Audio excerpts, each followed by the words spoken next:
கொஞ்ச நாளைக்கு முன்னாடி மம்முட்டி ஹீரோவா நடிக்கிற படத்துல நயன்தாரா ஆக்ட்ரஸா நடிக்க போறாங்க.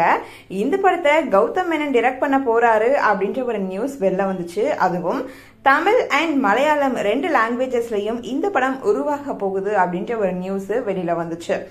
ஆக்ட்ரஸ் சமந்தா இப்போ இந்த படத்துல நடிக்க போறாங்க அப்படின்ற ஒரு நியூஸ் தான் சோசியல் மீடியால ரொம்பவே ஸ்ப்ரெட் ஆயிட்டு இருக்கு.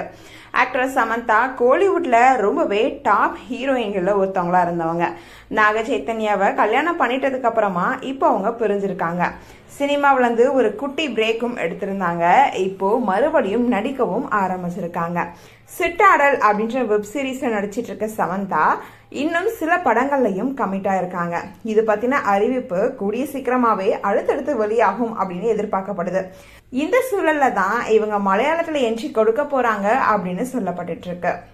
திருமண முறிவுக்கு அப்புறமா ஒரு பாடல்ல டான்ஸ் ஆடின சமந்தாவுக்கு மயோசிட்டிஸ் நோய் இருக்கு அப்படின்றது தெரிஞ்சது. அதுக்காக ட்ரீட்மெண்ட்லாம் எடுத்துக்கிட்டு கொஞ்சம் இண்டஸ்ட்ரியில இருந்து தள்ளி இருந்தாங்க.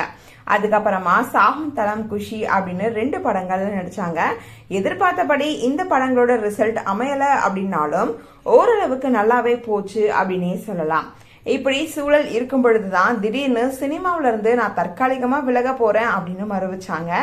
அது மட்டும் இல்லாம இதுக்காக வாங்கின காசை கூட திருப்பி கொடுத்துட்டாங்க அப்படின்னு சொல்லப்பட்டுச்சு. இப்போ ஃபுல் அண்ட் ஃபுல் அந்த மயோசிட்டிஸ் குணமாகி இப்போ மறுபடியும் இவங்க இண்டஸ்ட்ரிக்கு திரும்ப ரீஎன்ட்ரி கொடுத்துருக்காங்க அப்படின்னு தான் சொல்லணும். இப்போதான் இவங்க மம்முட்டி நடிக்கிற படத்துல நடிக்க போறாங்க அப்படின்றது உறுதியாயிருக்கு அப்படின்னே சொல்லலாம். கௌதம் மேனன் மம்முட்டியை வச்சு இந்த படத்தை டைரக்ட் பண்ண போறதா சொல்லப்பட்டுச்சுல்ல, அதுல ஃபர்ஸ்ட் ஹீரோயினா நயன்தாரா நடிக்க போறாங்க அப்படின்னு சொல்லப்பட்ட நிலைமையில தான் இப்போ அந்த ஒரு கேரக்டருக்கு பதிலாக ஆக்ட்ரஸ் சமந்தா நடிக்க போறாங்க அப்படின்னு சொல்லிட்டு இருக்காங்க. இந்த ஒரு அப்டேட்டை பத்தி நீங்க என்ன நினைக்கிறீங்க அப்படின்றத எங்களோட ஷேர் பண்ணுங்க. தொடர்ந்து அப்டேட்ஸ் பார்க்கணும் அப்படின்னா லைக் பண்ணுங்க, ஷேர் பண்ணுங்க, மறக்காம நம்ம சேனலை சப்ஸ்கிரைப் பண்ணுங்க.